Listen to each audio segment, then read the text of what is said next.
Ex-komisioner KPK desak Jokowi menonaktifkan Firly Bahuri imbas bertemu Syahrul Yassin Limpo di lapangan badminton. Desakan agar Presiden Joko Widodo menonaktifkan sementara Ketua KPK Firly Bahuri mulai mengalir. Hal tersebut perlu dilakukan agar tidak menciderai citra dan marwah KPK. Hal tersebut disampaikan oleh mantan komisioner KPK Saud Sitomorang. Seperti diketahui, Firly Bahuri diduga terlibat pemerasan terhadap mantan Menteri Keuangan Syahrul Yassin Limpo. Firly dengan tegas membantah kabar tersebut. Sebelumnya, Syahrul disebut-sebut tersangkut dugaan korupsi di Kementerian Pertanian yang tengah diusut KPK. Dugaan pemerasan itu semakin meluas setelah foto pertemuan antara Firly dan Syahrul di sebuah tempat yang diperkirakan lapangan bulu tangkis beredar luas di jagat media sosial. Perkara dugaan pemerasan pimpinan KPK terhadap Syahrul saat ini tengah disidik oleh Polda Metro Jaya.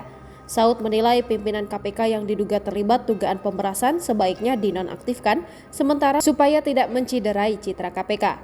Jika kemudian nanti kalau tidak terbukti nama baiknya dipulihkan, kata Saud Sitomorang dalam program Sapa Indonesia Pagi di Kompas TV seperti dikutip pada Senin 9 Oktober 2023.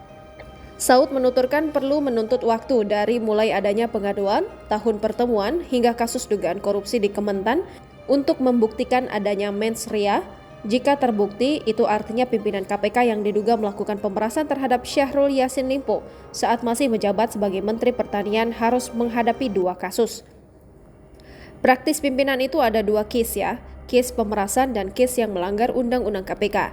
Jadi ada 2 case menyelimuti yang bersangkutan. Case dengan Menteri Pertanian, 1 case yang dia artinya dengan 2 orang yang lain. Itu silahkan KPK nanti berproses di situ, ujar Saud. Pada kesempatan yang sama, Saud Sitomorang mengatakan mekanisme pengawasan di antara pimpinan seharusnya dijalankan secara kolektif, kolegial, supaya mereka tetap independen dan tidak melanggar aturan. Jadi check and balance antar kolektif, kolegial kayaknya sudah nggak jalan di sana. Imbuhnya seperti dilansir kompas.com. Download Tribun X sekarang, menghadirkan lokal menjadi Indonesia.